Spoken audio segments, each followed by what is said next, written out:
suis Olivier Perret, le cofondateur de la marque de chaussures Espigas, les espadrilles et tennis de Marseille. Alors Espigas, concrètement, c'est quoi?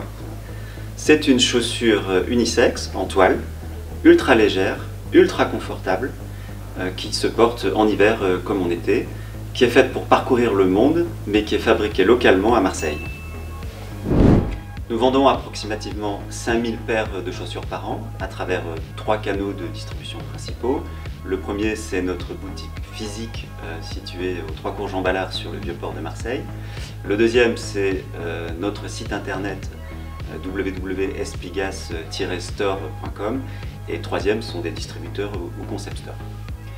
Notre clientèle est historique et très fidèle, elle est marseillaise bien sûr, mais pas que, puisque nos canaux de distribution nous permettent d'être présents sur tout le territoire. Nous avons créé Espigas il y a 10 ans avec Bérangère, après un grand périple familial. Aujourd'hui nous sommes 4 entre la boutique et le siège, et nous avons 5 handi artisans, des personnes en fragilité, touchées par le handicap dans notre atelier qui fabriquent nos chaussures. Ça se situe à l'ESAT du Rouet, dans le 12e arrondissement de Marseille.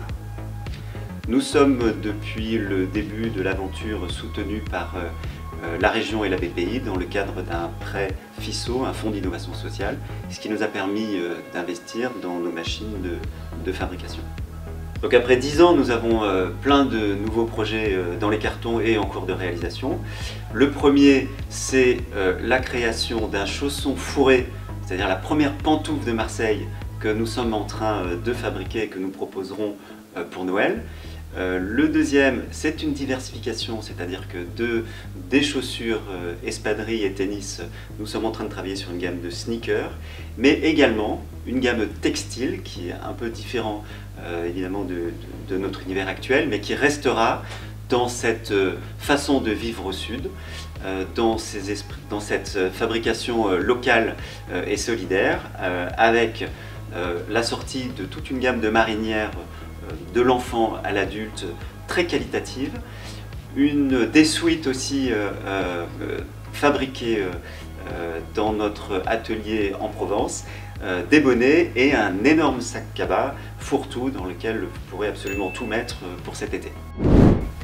Espigas, 10 ans et un produit reconnaissable entre 1000. Alors après 10 ans, la question se pose.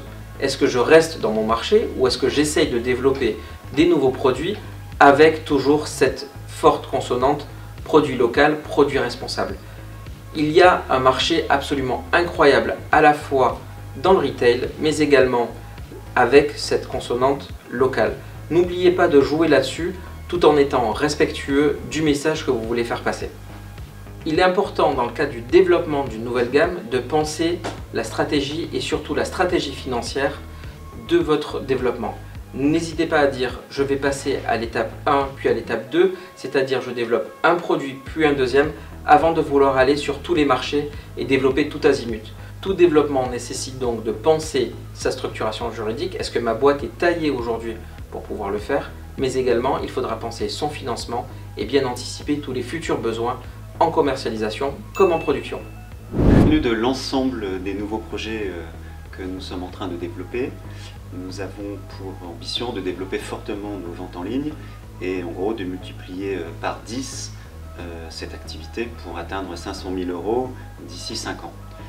Nous avons besoin pour cela d'investir fortement en ressources humaines, tout ce qui va être dans tous les domaines d'ailleurs, ce qui va être graphisme, web designer, logistique, etc. Donc Mathieu, pour financer le développement de ce site internet, quelle est ta recommandation? Le financement d'un site web, c'est d'abord le financement d'un actif qui doit produire des avantages économiques futurs. Cela veut donc dire que ça passe par un financement classique avec soit votre partenaire bancaire, soit aujourd'hui, pensez à demander des aides à la région ou à BPI qui développent dans le cadre du rapprochement des entreprises et du digital beaucoup de subventions et de financements non dilutifs. Au-delà de ce financement du site web, pensez également qu'il y a de plus en plus de fonds d'investissement qui s'interrogent et qui veulent accompagner des entreprises qui sont droites dans leurs bottes avec des valeurs qui sont ancrées. Si l'étape suivante après le financement du site web, c'est de développer votre marque, pensez à rencontrer tous ces acteurs-là.